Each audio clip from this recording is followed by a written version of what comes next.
Alright guys, so we're on the first video here. This build is going to be pretty straightforward. I'm going to show you guys exactly what I mean. Now, like I said on the previous video, this kit is based out of another kit. So the instructions are the same, the parts are the same, and as you guys can see here, zoom you in a little. Okay, this is what we're doing today. We're gonna do the cockpit. Okay, for some strange reason, the instructions are very simple, very vague actually. They don't tell you exactly the colors that they're painted. For example, the harnesses, they don't tell you what color to paint them. The cushions on the seats, they don't tell you what color to paint them. It just says that everything is black, okay?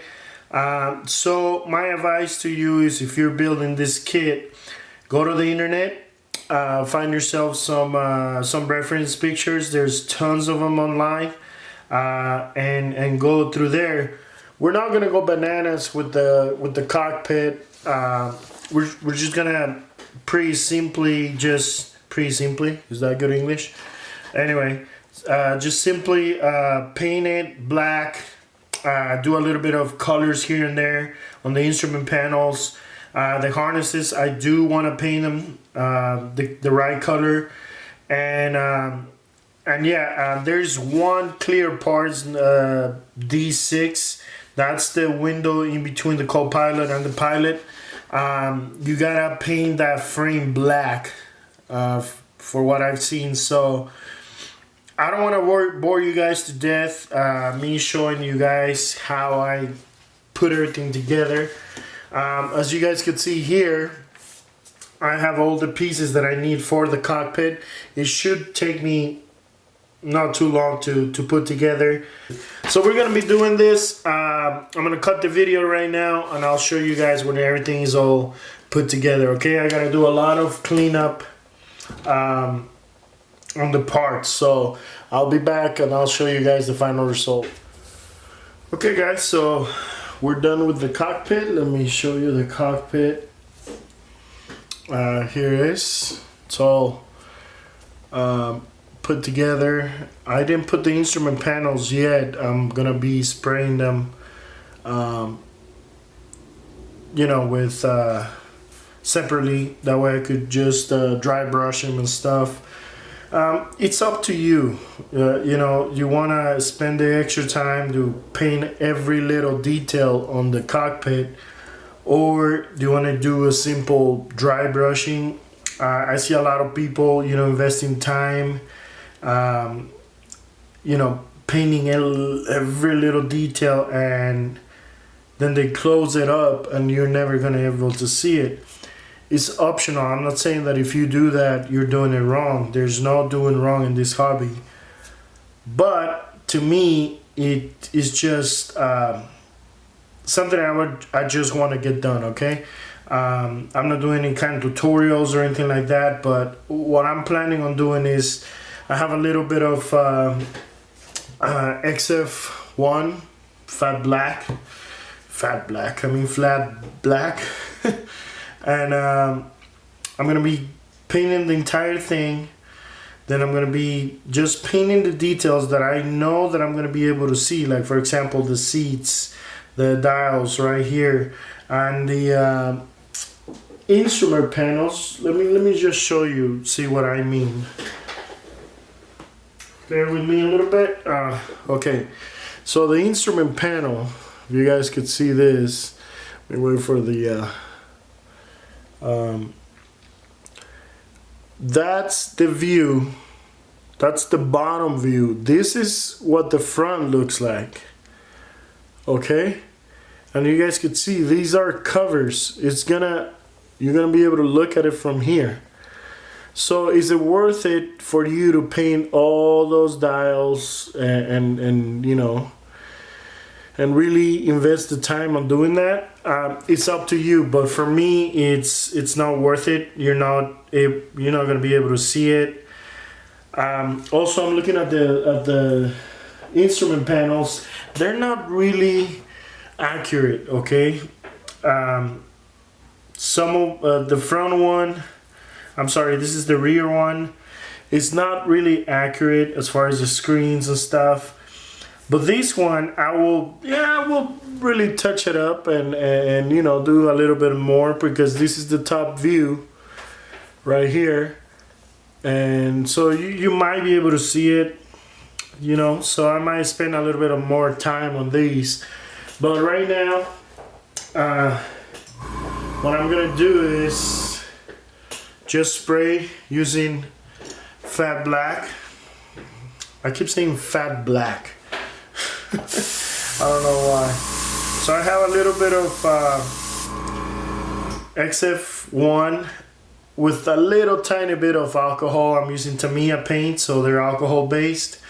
And I didn't thin them that much because I'm not using a primer. This is gonna be acting as a primer slash paint to paint this. And so I want my paint to stick. And all I gotta remember is, you know, cover it from all sides, thin layers, you know, and all that stuff. So you gotta make sure you cover everything comes from all sides. I'm using a Iwata HPC Plus, very good airbrush.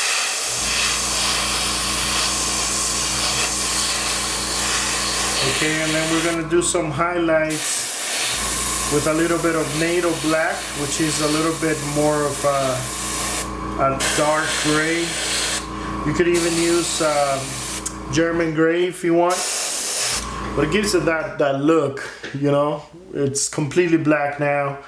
I mean, I still have more to do, but the dry brushing is gonna act up like, you know, we're gonna use it to make everything pop.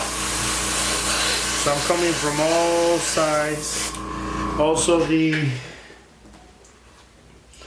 sides of the fuselage, don't forget those. Okay, so we're gonna do that. You guys can see it sticks really well when you don't thin your paint, especially Tamiya paints. With Vallejo paints you can't do this, but Tamiya paints, I actually love using Tamiya paints. They're very nice, they're very easy to spray. And I thought I used Tamiya paints in honor of Mr. Tamiya, who passed away unfortunately. You know, he left a legacy behind us. So, okay. So I'm going to be doing that, and I'll show you guys when I start painting up all the details and stuff. And yeah, so I'll see you guys in the next clip. Alright guys, so we're done with the cockpit. Let me show it to you. Forgive me for the background noise. I put the AC in here. It's kind of warm in my room right now. But as you guys could see, the cockpit is done. Now I did some research. And because the cushions, I couldn't find out. I couldn't find any reference as for what kind of color the cushions for the seats are, and I found out that they're khaki ones, black and gray, and they use all three of them. So it was a matter of choice. Then I saw a couple pictures online where they showed black cushions. So I'm gonna see if this thing will lock up. There we go. All right, as you guys could see, Tamiya XF1 black for the whole thing. I used dry brushing, okay, to make those pop. Then like a little bit of red. I'll take some pictures and I'll show you guys close up but red and white with clear green. I'll show you guys here some of the there we go.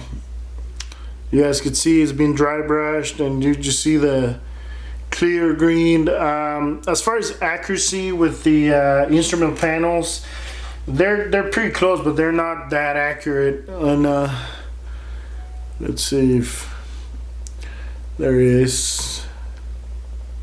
So all the green parts, the clear green.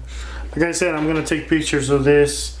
What I did is I paint them white. I paint the dials white. Then I apply clear green. I use X25 from Tamiya.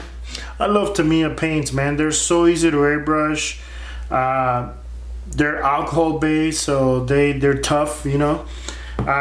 For the dry brushing, I use XF24, and just my palette here in reds, whites, yellows. I didn't use yellows. I pretty much didn't see that many yellows in the reference shots, but I'm pleased with the result. Like, sometimes less is more, you know, and this was the case on this.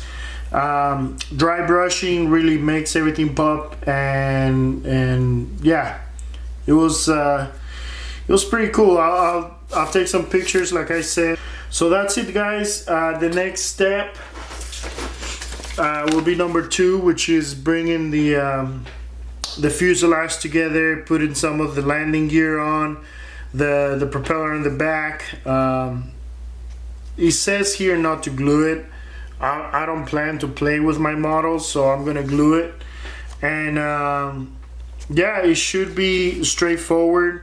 So I'm gonna show you guys the result when I'm done with that. Of course, after that, you know, we apply the putty. The cool thing about this build is you could do sub-assemblies, you know, like the rotor, the main rotor. You could do those separately, you know, all the weapons, all that stuff. You could do them separately. Even the engines, you could work on them separately. So I'm gonna be doing that. I'm gonna be doing sub-assemblies on everything, then bringing everything together. I gotta take a look at the instructions to see how they tell me to put everything together. The instructions are very, very simple on this kit, so just double check references online, you know, make sure everything is the way it's supposed to be. But, you know, pleased with the result. Like I said, I did a lot of research. I asked around to different modelers, people that have built this kit before. Eric Rios, a friend of mine, he's a fantastic, phenomenal modeler. He suggested NATO black for the cushion, so I did that, and yeah, here it is. So I'll see you guys in my next clip, and happy modeling.